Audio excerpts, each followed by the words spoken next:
حیدری جن کا نام بھی رحمت ہے کروں گا آل نبی اولاد علی پیر سید رحمت اللہ شاہ صاحب آقا علیہ الصلوۃ والسلام دی آل بھی نے تے اولاد نے بھی نے تساں ایک باری دوویں ہاتھ چا کے آخری نعرہ غوث پاک دا کیونکہ بغدادی نے نعرہ غوثیہ نعرہ غوثیہ جیوے جیوے مرشد جیوے جیوے جیوے جیوے جیوے الحمد لله الذي زين النبيين بحبيبه المصطفى ومن على المؤمنين بنبيه المجتبى المسير به من فوق العرش إلى تحت الثرى الحمد لله على ما مضى والحمد لله على ما بقى والصلاة والسلام على رسوله سيدنا ومولانا محمد خير الورى مدحتك يا رسول الله صلى الله على النبي الأمي أنت خيار الله أما بعد فأعوذ بالله من الشيطان الرجيم بسم الله الرحمن الرحيم إن في ذلك لآيات للمتوسمين إن الله وملائكته يصلون على النبي يا أيها الذين آمنوا صلوا عليه وسلموا تسليما الصلاة والسلام عليك يا سيدي يا رسول الله وعلى آلك وأصحابك يا حبيب الله الصلاة والسلام عليك يا سيدي يا نبي الله وعلى آلك وأصحابك يا سيدي يا نور الله بلغ العلا بكماله كشف الدجى بجماله حسنت جميع خصاله صلوا عليه وآله الحمدللہ۔ اللہ تبارک و تعالیٰ کا کروڑا احسان کہ اس مبارک محفل میں مجھے اور آپ لوگوں کو آنے کی توفیق بخشی۔ اللہ تبارک و تعالیٰ ہمارے اس محفل کو اپنی بارگاہ اقدس میں قبول منظور فرمائے اور بروز حشر ہمارے لیے نجات کا ذریعہ بنائے۔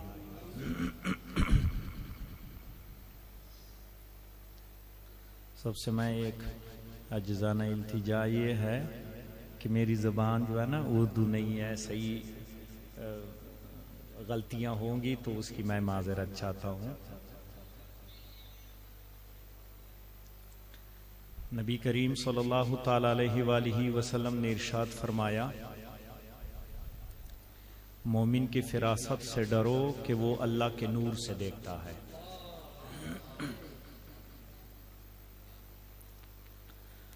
میرا آج کا موضوع فراست ہے، مختصر سا بیان، زیادہ لمبا چوڑا نہیں، اور علمی گفتگو ہوگی۔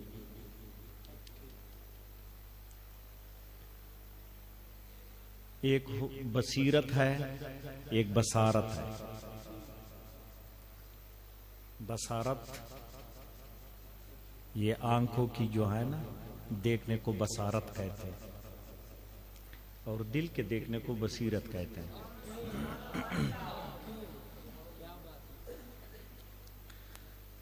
جو یہ عالم ملک ہے، ایک عالم ملکوت ہے۔ تبارک الذی بیدہ الملک، اور سورہ یاسین میں اللہ تعالیٰ فرماتا ہے فسبحان الذی بیدہ ملکوت۔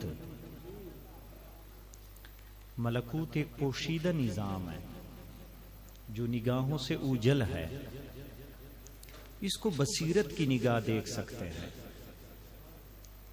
اور جو عالمی ملک ہے اس کو یہ بصارت آنکھیں دیکھ سکتے ہیں۔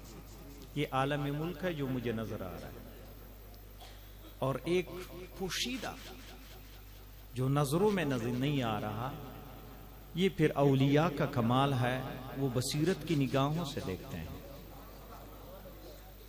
اور اسی بصیرت کو فراست بھی کہتے ہیں، کشف بھی کہتے ہیں، اور علم باطن بھی کہتے ہیں۔ دو گروہ ہیں، ایک علماء کرام اور دوسرا گروہ ہے اولیاء۔ علماء کرام ہمارے ظاہر کو بناتے ہیں، اولیاء ہمارے باطن کو بناتے ہیں۔ اور باطن میں سب سے پہلی چیز وہ دلوں کی اصلاح کرتے ہیں۔ اور اللہ تبارک و تعالی نے قرآن مجید میں بار بار دلوں کا تذکرہ کیا۔ صحابہ کرام علیہم رضوان کے بارے میں فرمایا اولئک الذین امتحن اللہ قلوبہم، اللہ تبارک و تعالی نے ان کے دلوں کا امتحان لیا، پھر ان کے دلوں کو تقوی کے لیے چن لیا۔ اور کافروں کے لیے اللہ تعالیٰ فرماتا ہے ام علی قلوب اقفالها، ان کے دلوں کو تالے لگ گئے ہیں۔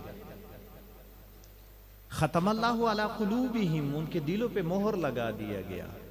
نظر ان کو آتے ہیں، نظر تو جانور کو بھی آتا ہے نا، تو جن کے دلوں کو تالا لگ جائے، دل پہ غلاف چڑھ جائے تو بصیرت ختم ہو جائے گی۔ جب بصیرت ختم ہو جائے گی وہ حق کی پہچان نہیں کر سکتا۔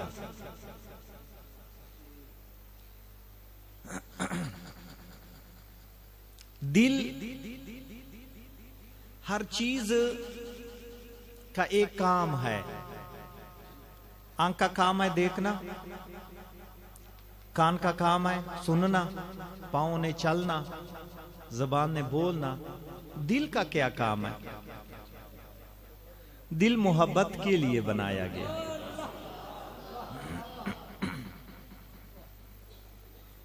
اللہ تعالی فرماتا ہے انسان سب کچھ تو مجھ سے لے لے، یہ ساری کائنات میں نے تیرے لیے بنایا ہے۔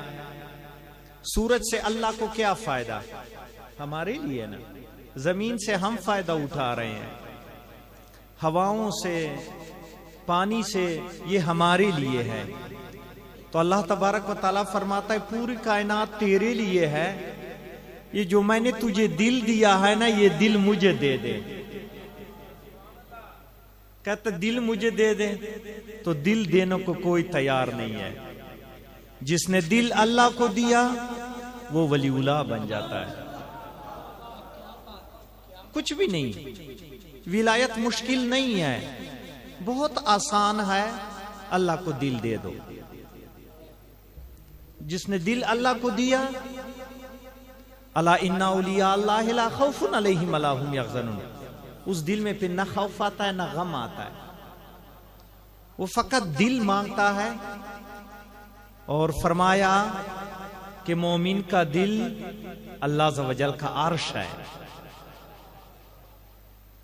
جس گھر میں، جس کمرے میں تصویر لگی ہوتی ہے نا، اس میں رحمت کے فرشتے نہیں آتے۔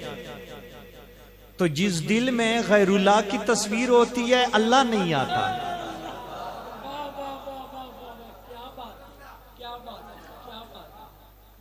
وہ عرش ہے نا، جو ہے نا، عرش میں کسی اور کی تصویر لگی ہوتی، انہیں کیا کرنا ہے؟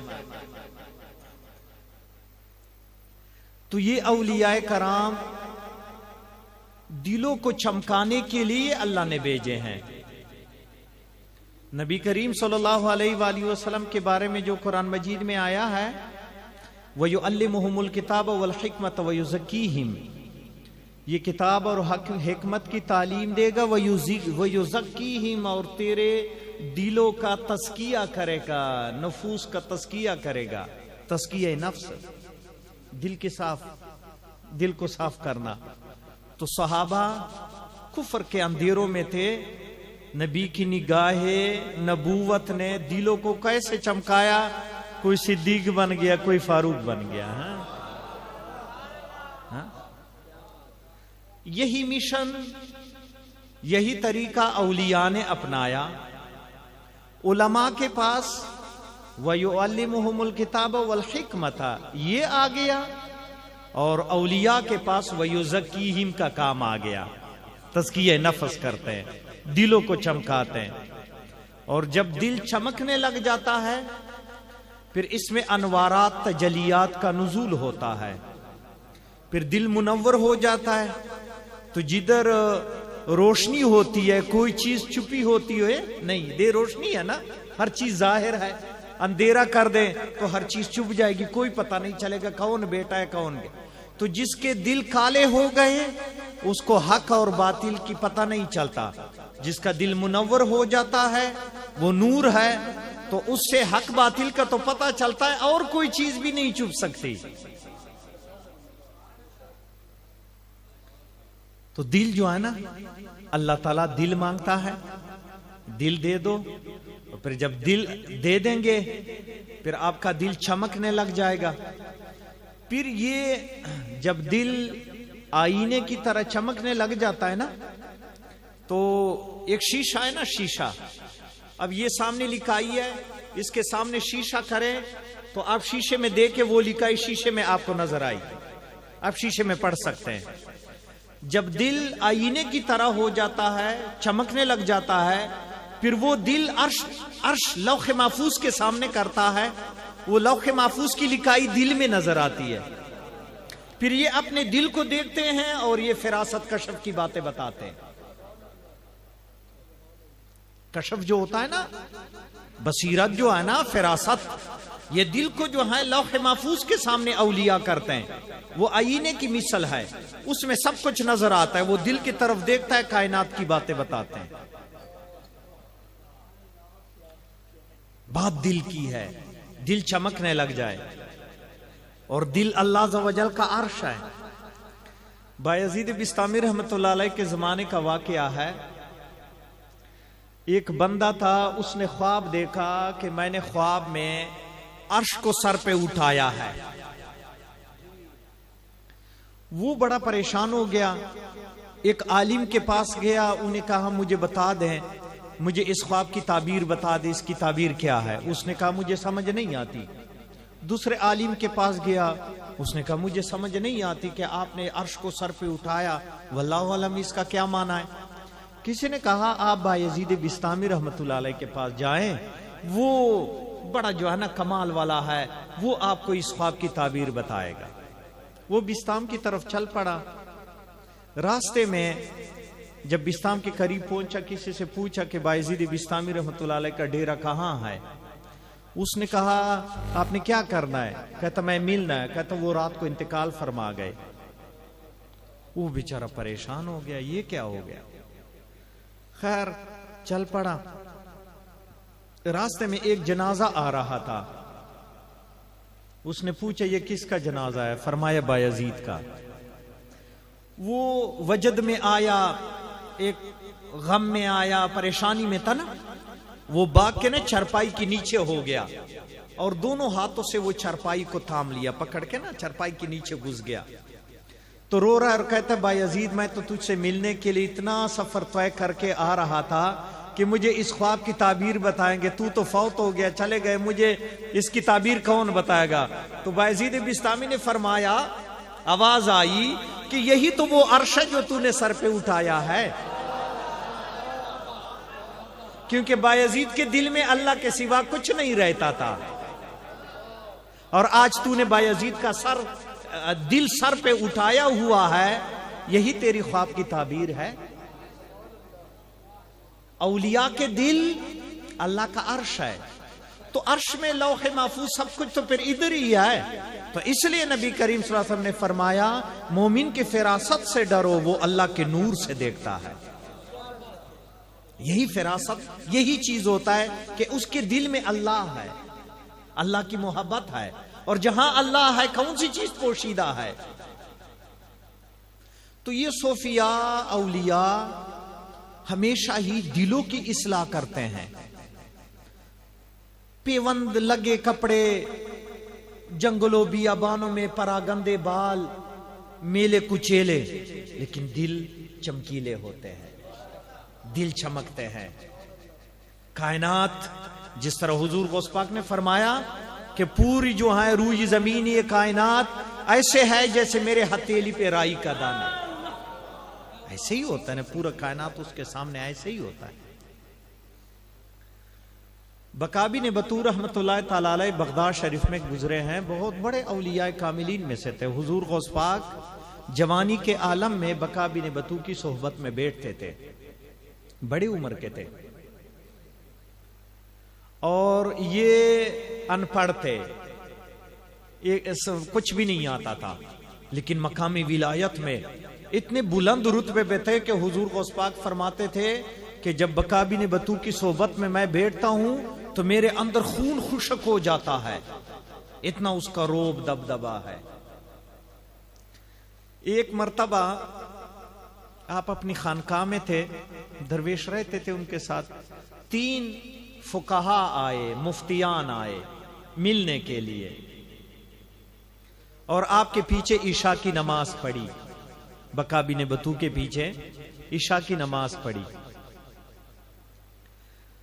تو بقا بن بطو ان پڑھ تھے، اور ان پڑھ لوگوں کا جو تلاوت ہے نا وہ بھی ٹوٹا پوٹا، تجویدی غلطیاں اور ایسے ہی پڑھ لیتے ہیں نا، زبر زیر کا پتہ نہیں چلتا۔ تو آپ نے جماعت کرائی عشاء کی، تو غلطیاں کی تلاوت میں۔ وہ جو فقہا تھے، مفتیان تھے، رش کافی تھا، انہوں نے کہا یار یہ عجیب پیر بنا ہوا ہے، اس کو تو سورہ فاتحہ صحیح نہیں آتا، تلاوت بھی صحیح نہیں ہے، یہ ہماری نماز نہیں ہوئی، انہیں تو کتنی غلطیاں کی تلاوت میں۔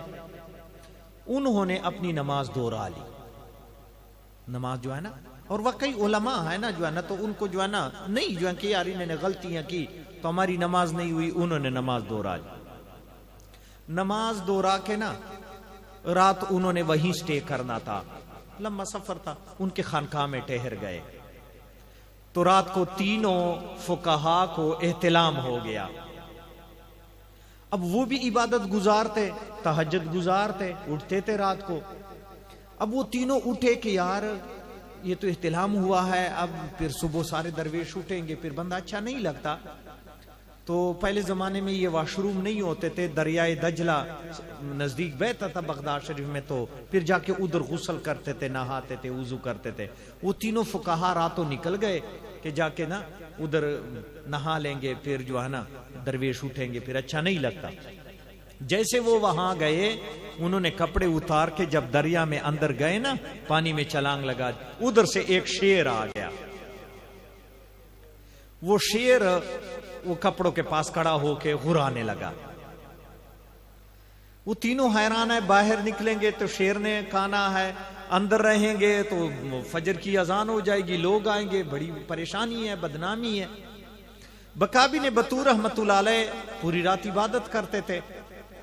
تو آپ کو کشف ہوا کہ فقہا پھنس گئے ہیں، تو آپ آ گئے، دریا کے کنارے آئے تو شیر کو کان سے پکڑا، تو زور سے منہ پہ تھپڑ مارا، اور شیر کو کہتا ہے یار تو میرے مہمانوں کو ڈرانے کے لیے آیا ہے، ٹھیک ہے اگر انہوں نے یہ خیال کیا کہ اس کی تلاوت غلط ہے تو میرے مہمان، تو کیوں ڈرانے آیا؟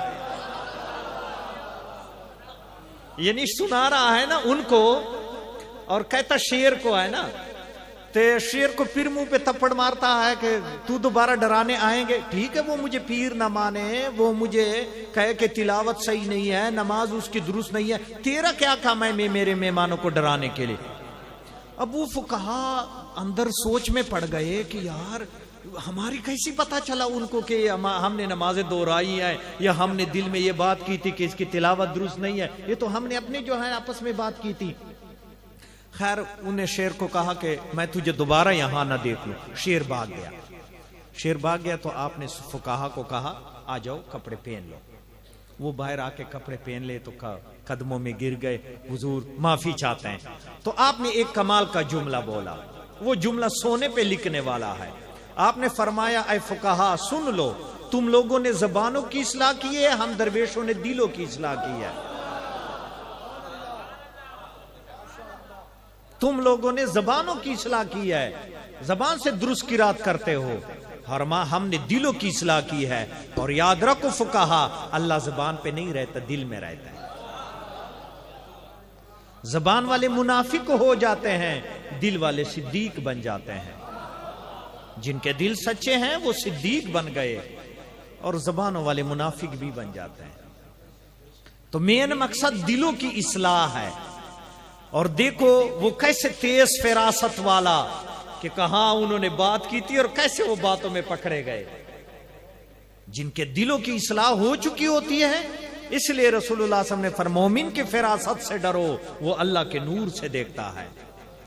تم تنہائیوں میں بات کرنے لگو گے، اور ولی اللہ جو ہے نا اس کی اتنی تیز فراست ہوتے ہے، وہ رات کے اندھیروں میں بھی تیری جو ہے نا بات کو پکڑ لیں گے، جس طرح بکا بن بطو نے ان فقہا کو پکڑ لیا. تو اصل چیز دل کی اصلاح ہے. دل منور ہو گیا، اللہ کا عرش بن گیا، پھر دیکھ کے جو ہے ان کی فراست کیسے ہے اور ان کی بصیرت کیسے ہے، ان کا کشف کیسے ہے. داتا صاحب لکھتے ہیں اپنی کتاب کشف المعجوب میں کہ ایک مرتبہ ریاست رے، پہلے زمانے میں ہوتے تھے نا، اب تو یہ ایران کا جو ہے نا پرلا کنارہ آتا ہے، اس وقت وہ ریاست رے تھا.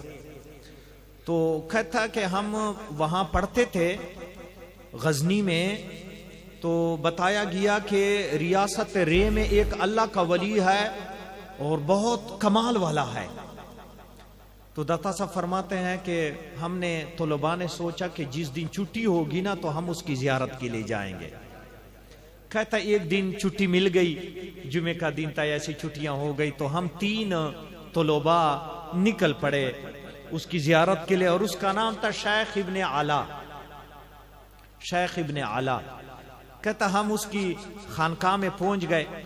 اب راستے میں ایک لڑکے نے کہا نا، 3 لڑکے تھے کہ یار درویش کی زیارت کے لیے جا رہے ہیں، اللہ کا ولی ہے، تو چلو ان سے کوئی دنیاوی مقصد کی دعا بھی کروائیں تو اچھا ہی ہوگا. انہوں نے کہا ٹھیک ہے. تو داتا صاحب فرماتے ہیں میں نے اسے پوچھا آپ نے کیا دعا کروانی ہے؟ کہتا ہے میری جو ادھر نا پتے میں درد ہوتا ہے، تو میں اس کو کہوں گا پیر جی دعا کرے یہ درد ٹھیک ہو جائے، تکلیف مجھے ہوتی ہے. اچھا. تو اس نے مجھے کہا کہ داتا صاحب کا نام علی ہے. انہوں نے کہا علی آپ نے کیا دعا کروانی ہے؟ کہتا میں نے اس کو کہا یار مجھے تو ایک دعا کی ضرورت ہے. حسین بن منصور حلاج جس نے ان الحق کہا تھا، اس کو جب سولی پہ چڑھایا تو وہ سولی پہ اس تختے پہ اس نے ایک مناجات پڑھی تھی، ایک دعا پڑھی تھی.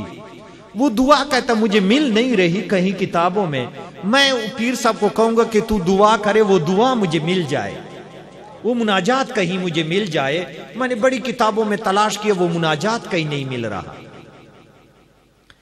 تیسرے نے کہا کہ ان سے پوچھا تو نے کیا دعا کرنی ہے؟ کہتا میں کوئی دعا نہیں کرنی، میں نے پیر کو کہنا ہے مجھے برفی کھلا دے. چل پڑے. کہتا جب اس کی خانقاہ میں ہم پہنچ گئے تو وہ عبادت میں مشغول تھا. ہم پیچھے بیٹھ گئے، انتظار کرنے لگے. جب اس نے سلام پھیرا نا، عبادت سے فارغ ہوئے، تو ہماری طرف دیکھا تو ہم خاموش بیٹھے تھے کہ وہ ہمیں بلائے گا پھر ہم جائیں گے. تو اس نے کہا علی ادھر آ. کہتا میں ڈر گیا کہ ہم تو پہلی مرتبہ آئے ہیں نا، ہمارا نام کس نے بتایا؟ میں نے کہا حضور میرا نام آپ کو کس نے بتایا؟ ہم تو پہلی مرتبہ آئے. کہتا جس نے اللہ کو پہچان لیا اس سے کوئی چیز پوشیدہ نہیں رہتی. جس نے اپنے رب کو پہچان لیا اسے کوئی چیز پوشیدہ نہیں رہتی.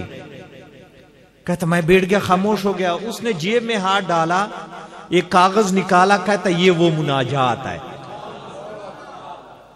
کہتا مومن کے فراست سے ڈرو، وہ اللہ کے نور سے دیکھتا ہے. کوئی حل بات بھی نہیں کی. کہتا اس نے جیب میں ہاتھ ڈالا، کاغذ نکالا. اس نے کہا یہ وہ مناجات ہے جو اس نے تختے پہ پڑھا تھا. تے میں اٹھ کے ادھر بیٹھ گیا. دوسرے کا نام لیا. کہتا ادھر آ. وہ آ گیا. اس نے کہا بیٹا کدھر درد ہوتا ہے؟ میں کہا جی ادھر ہوتا ہے.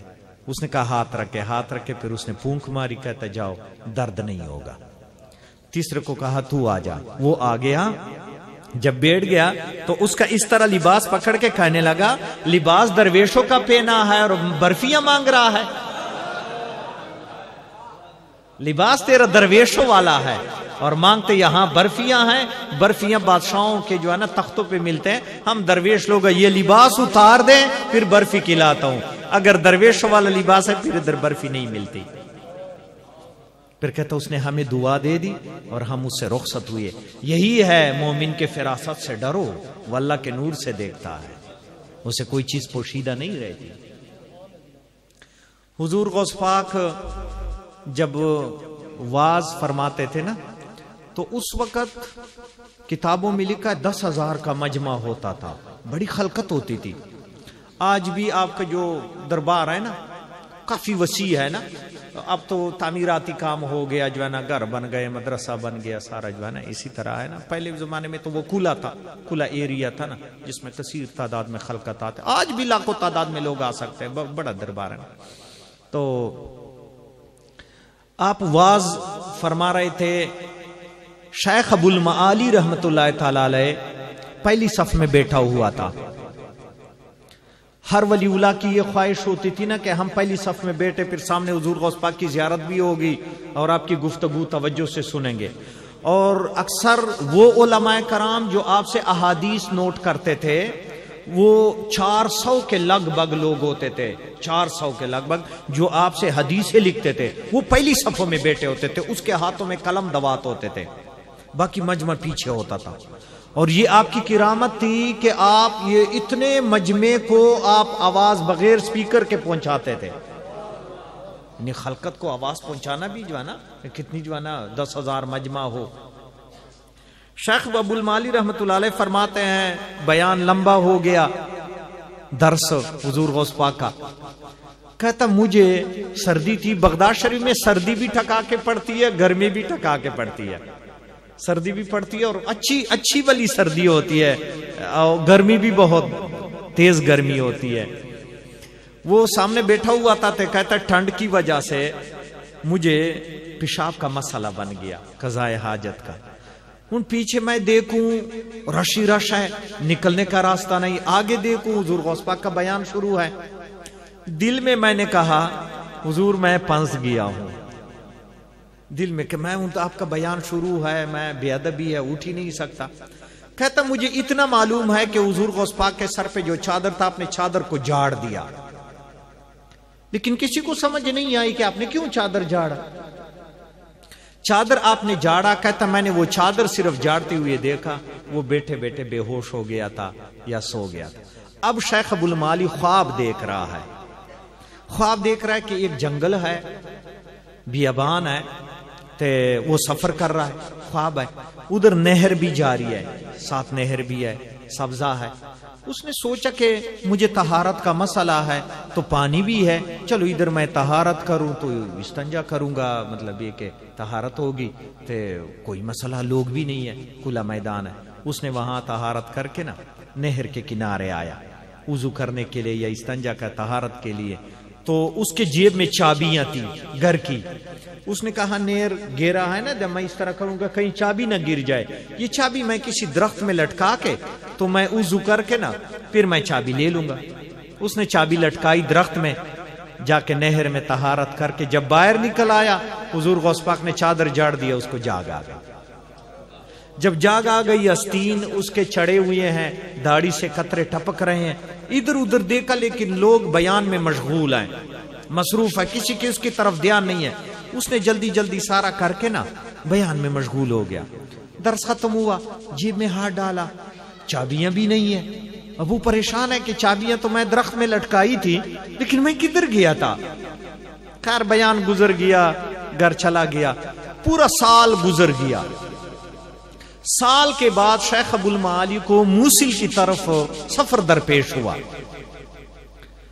جب اس کو اسی جنگل میں سے گزر ہوا نا تو ذہن میں خیال آیا کہ اس جگہ پہ تو میں کہیں, ذہن میں آ رہا ہے کہ میں کہیں آیا ہوں لیکن میں کبھی آیا ہی نہیں تھا اس راستے میں. وہ اچانک آیا کہ ہاں میں خواب میں آیا تھا. اچھا, اس نے سوچا کہ اب میں دیکھوں گا کہ اگر میری چابیاں وہاں درخت میں لٹکی ہوئی ہیں تو پھر تو میں آیا تھا, اگر نہیں. وہ سیدھا اس درخت کی طرف آیا تو وہ چابیاں لٹکی ہوئی تھی, چابیاں لٹکی ہوئی تھی. انہیں چابیاں لے لی. اب سوچ میں ہے میں اس کس طرح آیا تھا, میں کیا ہوا تھا میرے ساتھ. خیر سفر سے واپس پلٹ کے حضور غوث پاک کی بارگاہ میں حاضری دی. خلقت تھی کافی, وہ پیچھے بیٹھ گیا.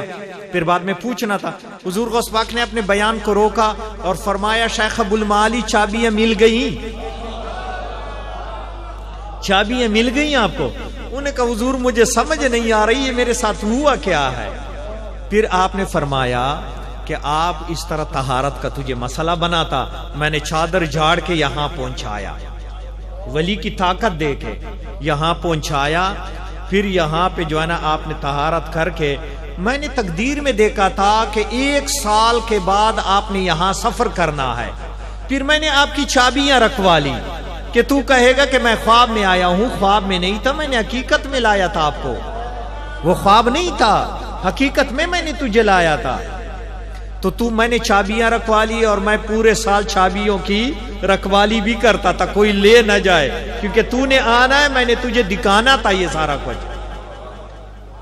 پھر اس نے کہا حضور واقعی جو ہے میں مان گیا, لیکن میں دیکھ رہا ہوں. اس لیے کہتا مومن کے فراست سے ڈرو, وہ اللہ کے نور سے دیکھتا ہے. چابیاں اس کو مل گئی, آپ نے فوراً بتا دیا چابیاں آپ کو مل گئی, چابیاں مل گئی. دیکھو اولیاء کی طاقت, یہ سارا کمال دل کا ہے. جس نے دل اللہ کو دے دیا, پھر تو خود دیکھے گا تیرے دل کے اندر کیا آتا ہے, کیسے سرور ہوگا, کیسے نور ہوگا, کیسی برکت ہوگی, کیسے دل آپ دل جس کی طرف کریں گے دل پلٹ دیتا ہے, اس کی جہان ہی پلٹ دیتا ہے. حضرت ابو عثمان ہیری رحمت اللہ علیہ, ہیرا کے بادشاہ تھے. ہیرا یہ ایران کا ایریا تھا نا, نیشاپور کے ساتھ ہیرا تھا. اب یہ سارا جو ہے نا, اب وہ چھوٹے چھوٹے شہر رہ گئے.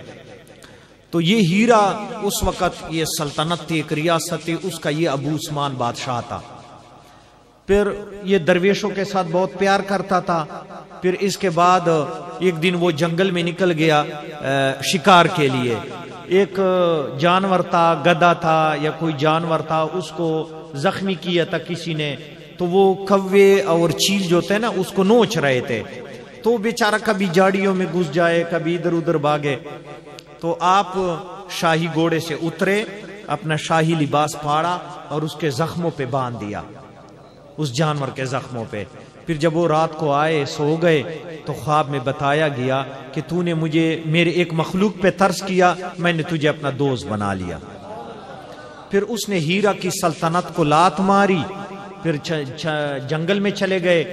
اس کے بعد وہ حضرت ابو حفص خداد رحمت اللہ تعالی علیہ بغداد میں, پھر ان کی بارگاہ میں حاضر ہوئے اور ان کی بیعت کر کے مقام قرب پایا.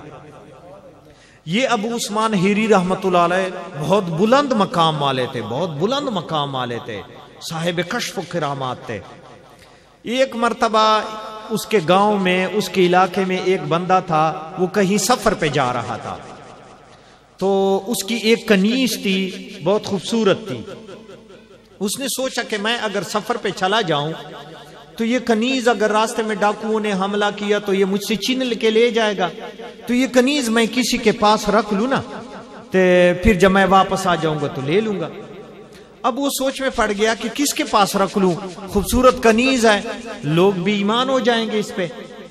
وہ سوچ میں تھا. اس کو خیال آیا کہ ابو عثمان ہیری جو ہے نا, یہ اللہ کا ولی ہے, یہ امانتوں میں خیانت نہیں کرتا, تے ولی اللہ ہے, میں اس کے پاس رکھتا ہوں. وہ کنیز کو لے آیا. انہوں نے کہا حضور یہ میری جو ہے نا کنیز ہے, تو میں کہیں سفر پہ جا رہا ہوں, میں نے مہینے 2 مہینے بعد یا جو ہے نا آنا ہے کچھ عرصے بعد, تو یہ میری جو ہے نا کنیز آپ اپنے پاس امانتاً رکھ لیں, تو میں جب واپس آ جاؤں گا تو میں لے لوں گا, راستے میں مجھ سے کوئی چوری نہ کرے. اس نے کہا ٹھیک ہے رکھ لے. اس نے رکھ لیا. وہ بندہ چلا گیا. جب وہ چلا گیا نا, تو ایک دن ابو عثمان ہیری رحمت اللہ علیہ کو گھر میں پانی کی یا کسی چیز کی ضرورت پڑ گئی. اس نے اپنی بیٹی کو یا بیوی کو آواز دے دی, وہ گھر میں نہیں تھی یا کام میں مشغول تھی. کنیز نے وہ پانی یا وہ چیز حاضر کر دی. ابو عثمان ہیری نے یہ سوچا کہ میری بیوی ہے. اس نے اس کی طرف نگاہ کی, وہ بہت خوبصورت تھی, تو وہ اس کی محبت اس کے دل میں آ گئی. ابو عثمان ہیری کی جو ہے نا دل میں اس کنیز کی محبت آ گئی. آپ رونے لگ گئے, یہ تو میں نے گناہ کر دیا. اس بندے نے مجھ پہ اعتماد کیا تھا کہ یہ امانتوں میں خیانت نہیں کرتا, میں نے جو ہے نا یہ کیا کیا کہ میں نے اس کی طرف دیکھا. اب محبت یا دشمنی پر کسی کا اختیار تو نہیں ہوتا نا, اس کے دل میں محبت آ گئی. فوراً اٹھے, اپنے پیر و مرشد حضرت ابو حفص خداد رحمت اللہ علیہ کی بارگاہ میں حاضر ہو گئے. انہوں نے کہا حضور مجھ سے گناہ ہو گیا. انہوں نے کہا کیا ہو گیا؟ کہتا ایک کنیز اس نے میرے پاس اس طرح کا تھا, آج قدرتی جو ہے نا میں نے آواز دے دی اپنی بیوی کو, وہ حاضر ہو گئی. میں نے تو وہ کہا کہ میری بیٹی ہے ابھی, میں نے جب اس کی طرف دیکھا وہ بہت خوبصورت تھی تو اس کی محبت میرے دل میں آ گئی, تو میں توبہ کرتا ہوں, میرے ساتھ یہ کیا ہوا.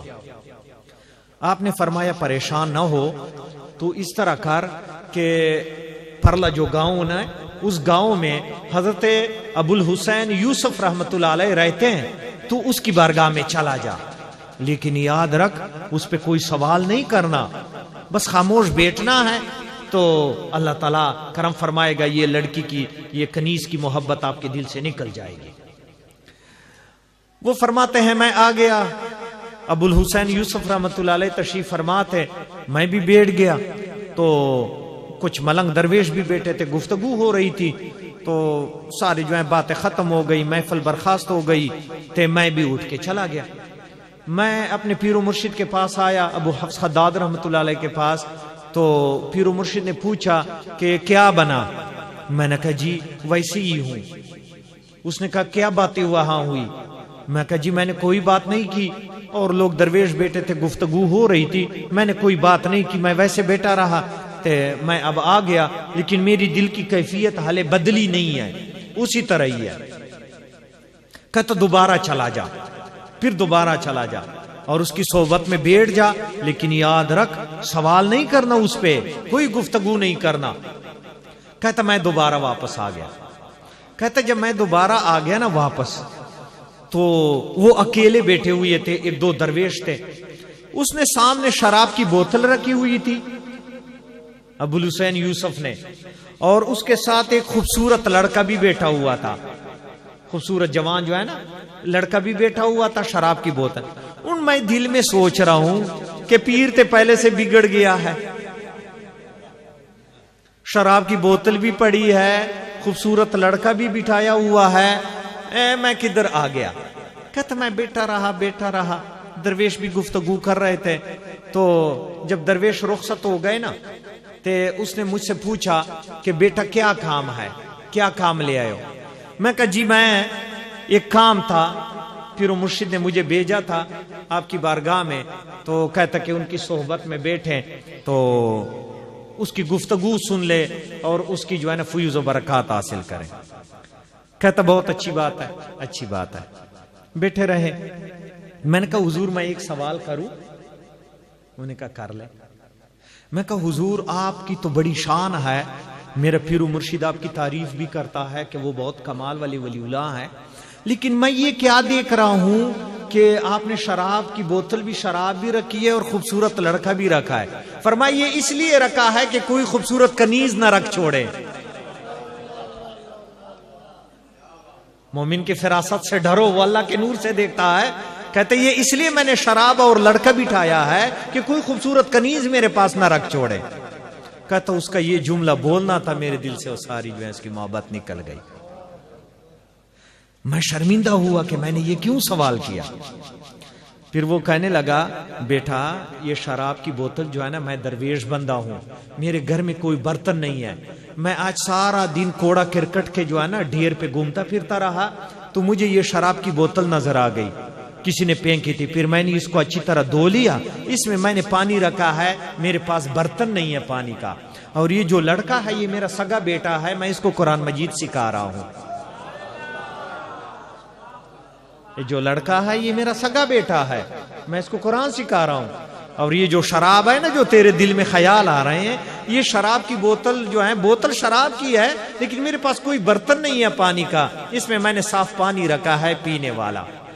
کہتا میں بڑا شرمندہ ہوا, تو میں اپنے پیر و مرشد کے پاس آیا, تو اس نے مجھ سے پوچھا ہاں جی کیا بنا؟ میں کہا جی کام ہو گیا. کہتا کوئی سوال تو نہیں کیا؟ کہتا جی سوال کیا, میں پھنس گیا. آپ نے مجھے منع کیا تھا کہ سوال نہ کرے, لیکن مجھ سے غلطی ہو گئی, میں نے اس پہ سوال کیا. اس کی تو فراست اتنی تیز تھی کہ میرے منہ سے بات نکلی. اس نے فوراً کہا کہ ولی اللہ تو بنا ہوا ہے نا, تو تیرے پاس کنیز اس نے رکھ چھوڑا, تو جو ہے نا مانت میں خیانت کی. میں نے یہ اس لیے رکھا ہے کہ کوئی کنیز نہ رکھ چھوڑے. اشارہ دے دیا نا, اشارہ دے دیا. حالانکہ یہ تو اس کی جو ہے فراست تھی نا, جو ہے نا. ہاں تو مومن کے فراست سے ڈرو, وہ اللہ کے نور سے دیکھتا ہے.